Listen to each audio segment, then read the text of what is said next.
2026ರ ಅಂತ್ಯದ ವೇಳೆಗೆ ದೇಶದಾದ್ಯಂತ ಉಪಗ್ರಹ ಆಧಾರಿತ ಟೋಲ್ ಸಂಗ್ರಹ ವ್ಯವಸ್ಥೆಯು ಕಾರ್ಯರೂಪಕ್ಕೆ ಬರಲಿದೆ ಅಂತ ಕೇಂದ್ರ ಸಾರಿಗೆ ಸಚಿವ ನಿತಿನ್ ಗಡ್ಕರಿ ಘೋಷಣೆ ಮಾಡಿದ್ದಾರೆ. ರಾಜ್ಯಸಭೆಯಲ್ಲಿ ಪ್ರಶ್ನೋತ್ತರ ಅವಧಿಯಲ್ಲಿ ಮಾತನಾಡಿದ ಅವರು, ಹೊಸ ತಂತ್ರಜ್ಞಾನವು ಉಪಗ್ರಹ ಮತ್ತು ಎಐ ಆಧಾರಿತವಾಗಿದ್ದು ಪ್ರಯಾಣಿಕರು ಟೋಲ್ ಪ್ಲಾಜಾಗಳಲ್ಲಿ ಕಾಯುವ ಅಗತ್ಯತೆ ಇಲ್ಲ ಅಂತ ಹೇಳಿದ್ದಾರೆ.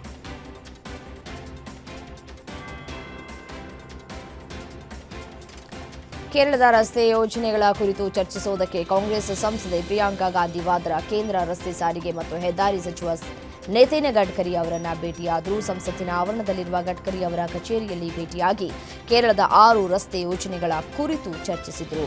ಕೆಲವು ಯೋಜನೆಗಳು ಕೇರಳ ಸರ್ಕಾರದ ಅಧೀನದಲ್ಲಿವೆ, ಆದ್ದರಿಂದ ಕೇಂದ್ರವು ಅವುಗಳನ್ನು ನಿರ್ವಹಿಸುವುದಕ್ಕೆ ಸಾಧ್ಯವಿಲ್ಲ. ಆದರೆ ಉಳಿದವುಗಳನ್ನು ಪರಿಶೀಲಿಸುವುದಾಗಿ ಸಚಿವರು ಭರವಸೆಯನ್ನು ಕೊಟ್ಟಿದ್ದಾರೆ.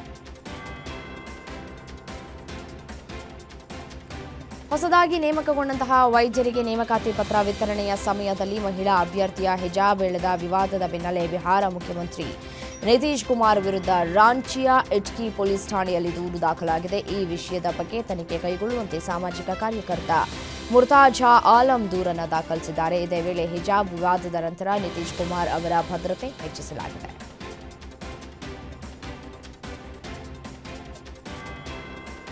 ಡಿಎಂಕೆ ದುಷ್ಟಶಕ್ತಿ, ತಮಿಳಗ ವೆಟ್ರಿ ಕಳಗಂ ಪಕ್ಷ ಶುದ್ಧ ಮತ್ತು ನಿರ್ಮಲ ಶಕ್ತಿ ಅಂತ ನಟ ರಾಜಕಾರಣಿ ವಿಜಯ್ ಅವರು ಸಾರ್ವಜನಿಕ ಸಭೆಯಲ್ಲಿ ಆಡಳಿತಾರೂಢ ಡಿಎಂಕೆ ಸರ್ಕಾರದ ವಿರುದ್ಧ ತೀವ್ರ ವಾಗ್ದಾಳಿಯನ್ನು ನಡೆಸಿದರು.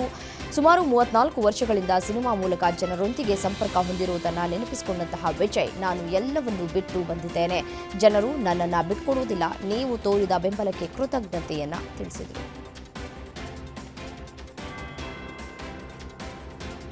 ತೃಣಮೂಲ ಕಾಂಗ್ರೆಸ್ನಿಂದ ಇತ್ತೀಚೆಗೆ ಅಮಾನತುಗೊಂಡಿದ್ದ ಶಾಸಕ ಹುಮಾಯೂನ್ ಕಬೀರ್ ಅವರು ಡಿಸೆಂಬರ್ 22ರಂದು ಸ್ವಂತ ಪಕ್ಷ ಸ್ಥಾಪಿಸುವುದಾಗಿ ಹೇಳಿದ್ದು, ಮುಂದಿನ ಚುನಾವಣೆಯಲ್ಲಿ 135 ಸ್ಥಾನಗಳಲ್ಲಿ ಸ್ಪರ್ಧಿಸುವುದಾಗಿ ಘೋಷಿಸಿದ್ದಾರೆ. ಅಲ್ಲದೆ ಮುಂದೆ ತಾವು ಯಾವ ಪಕ್ಷದೊಂದಿಗೆ ಮೈತ್ರಿ ಮಾಡಬೇಕು ಎಂಬುದನ್ನು ಕೂಡ ನಿರ್ಧರಿಸುವುದಾಗಿ ತಿಳಿಸಿದ್ದಾರೆ. ಕೆಲವು ದಿನಗಳ ಹಿಂದೆ ಬಿಜೆಪಿ ಸಂಸದ ಅನುರಾಗ್ ಠಾಕೂರ್ ಸಂಸತ್ತಿನ ಒಳಗೆ ಟಿಎಂಸಿ ಸಂಸದರೊಬ್ಬರು ಈ ಸಿಗರೇಟ್ ಸೇದ್ತಾ ಇದ್ದಾರೆ ಅಂತ ಲೋಕಸಭಾ ಸ್ಪೀಕರ್ ಓಂ ಬಿರ್ಲಾ ಅವರಿಗೆ ದೂರನ್ನು ನೀಡಿದ್ರು. ಇದೀಗ ಬಿಜೆಪಿಯು ಟಿಎಂಸಿ ಸಂಸದರು ಸಿಗರೇಟ್ ಸೇದಿರುವ ವಿಡಿಯೋವನ್ನು ಹಂಚಿಕೊಂಡಿದ್ದು, ವಿಡಿಯೋದಲ್ಲಿ ಟಿಎಂಸಿ ಸಂಸದ ಕೀರ್ತಿ ಆಜಾದ್ ಈ ಸಿಗರೇಟ್ ಸೇದ್ತಾ ಇರುವುದು ತೋರಿಸಲಾಗಿದೆ.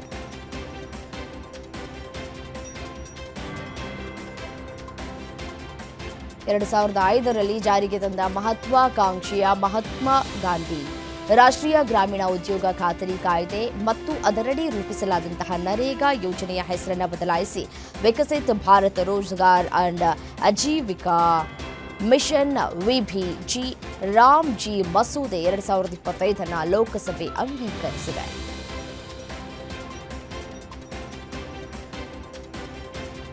ಬಾಡಿಗೆ ಕೇಳಿದ್ದಕ್ಕೆ ಮನೆ ಮಾಲೀಕರನ್ನೇ ಬಾಡಿಗೆದಾರರು ಭೀಕರವಾಗಿ ಹತ್ಯೆ ಮಾಡಿದ್ದಾರೆ. ಗಾಜಿಯಾಬಾದ್ನ ರಾಜನಗರದಲ್ಲಿರೋ ಔರಾ ಚಿಮೇರಾ ಸೊಸೈಟಿಯಲ್ಲಿ ಈ ಒಂದು ಭಯಾನಕ ಘಟನೆ ನಡೆದಿದೆ.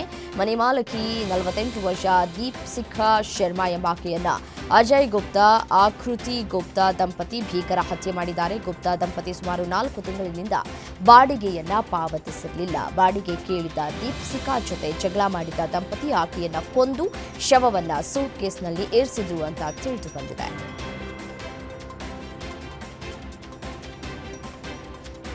ಮುಂಬೈ ಮತ್ತು ನಾಗ್ಪುರ ಸೇರಿದಂತೆ ಮಹಾರಾಷ್ಟ್ರದ ಹಲವಾರು ನ್ಯಾಯಾಲಯಗಳಿಗೆ ಬಾಂಬ್ ಬೆದರಿಕೆ ಇಮೇಲ್ಗಳು ಬಂದಿವೆ.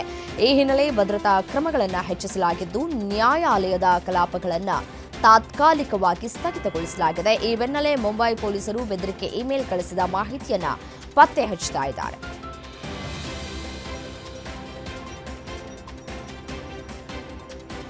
ಭಾರತೀಯ ಪೌರತ್ವವನ್ನು ತ್ಯಜಿಸುವವರ ಸಂಖ್ಯೆಯು ಇತ್ತೀಚಿನ ವರ್ಷಗಳಲ್ಲಿ ಗಣನೀಯವಾಗಿ ಹೆಚ್ಚಾಗ್ತಾ ಇದೆ. 2022ರಿಂದ ಪ್ರತಿ ವರ್ಷ 2 ಲಕ್ಷಕ್ಕೂ ಹೆಚ್ಚು ಭಾರತೀಯರು ತಮ್ಮ ನಾಗರಿಕತ್ವವನ್ನು ತ್ಯಜಿಸ್ತಾ ಇದ್ದಾರೆ. 2011ರಿಂದ 2024ರವರೆಗೆ ಸುಮಾರು 20.6 ಲಕ್ಷ ಜನರು ಭಾರತೀಯ ನಾಗರಿಕತ್ವ ಬಿಟ್ಟಿದ್ದಾರೆ. ಇದರಲ್ಲಿ ಕಳೆದ 5 ವರ್ಷಗಳಲ್ಲಿ 9 ಲಕ್ಷಕ್ಕೂ ಹೆಚ್ಚು ಜನರು ತ್ಯಜಿಸಿದ್ದಾರೆ.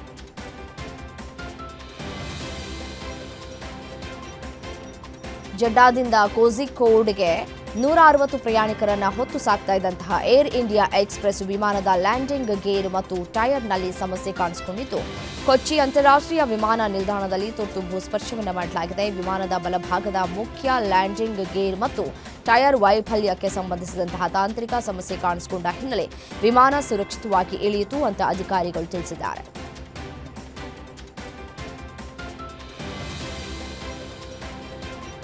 ದೆಹಲಿಯಲ್ಲಿ ವಾಯು ಮಾಲಿನ್ಯ ಮಿತಿ ಮೀರಿದ್ದು ವಿಷ ಗಾಳಿ ಜನರ ಜೀವಕ್ಕೆ ಕುತ್ತನ್ನು ತರ್ತಾ ಇದೆ. ದೆಹಲಿಯ AQI 400ರ ಗಡಿ ದಾಟಿ ಅಪಾಯಕಾರಿ ಮಟ್ಟ ತಲುಪಿದ್ದು 50% ಜನರಿಗೆ ವರ್ಕ್ ಫ್ರಮ್ ಹೋಮ್ ಘೋಷಿಸಲಾಗಿದೆ.